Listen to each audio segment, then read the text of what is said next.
The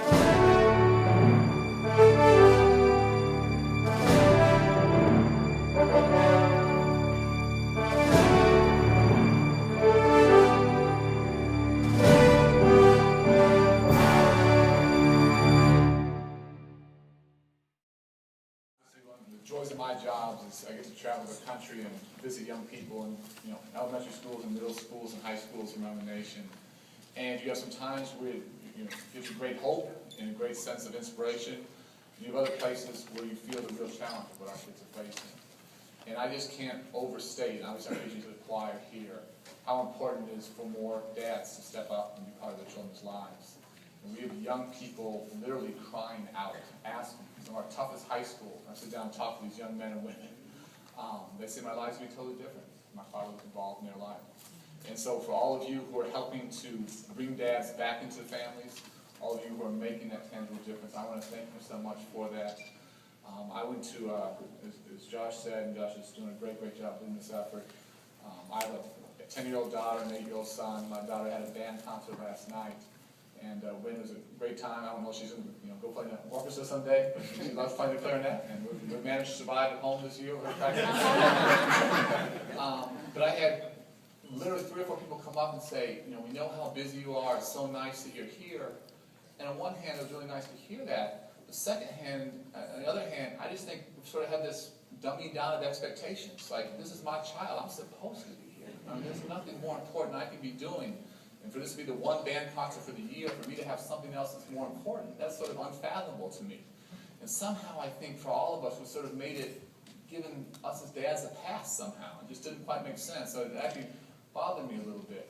And so I just want to challenge all of you to do everything you can. If we want strong schools, if we want strong communities, we are not going to get there. We are not going to get there until we have a heck of a lot more dads actively involved. You guys know the stats better than I do. In many of our African American Latino communities, 50, 60, 70, 80% of young people, their dad's not around.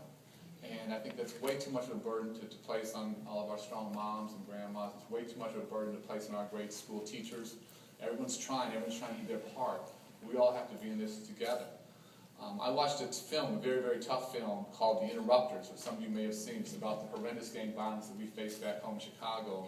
It's the toughest issue I've dealt with.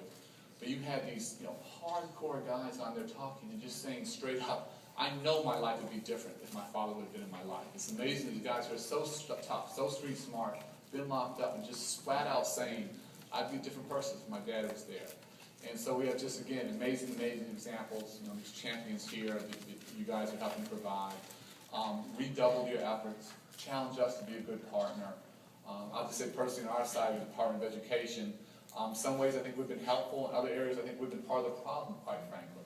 One of the areas where I think we've been part of the problem is we have underinvested in parental engagement. And great teachers make a huge difference, great principals make a huge difference, but they can't do it by themselves. So in these very tough economic times, we're asking Congress to double, 100% increase our funding for parental engagement, to go from about $135 million to about $280 million.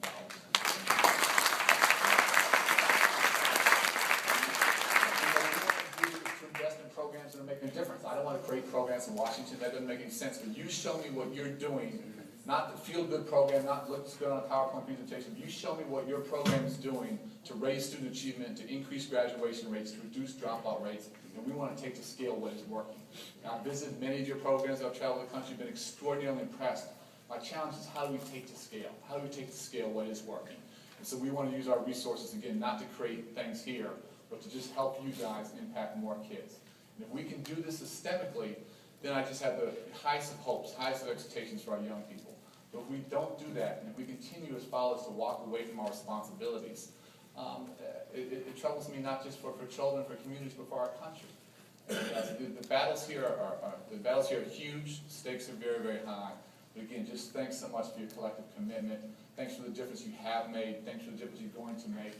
And please challenge me and my team to be a better partner than before. You try and transform the lives of young kids. Thank you so much for having me. Sorry for letting me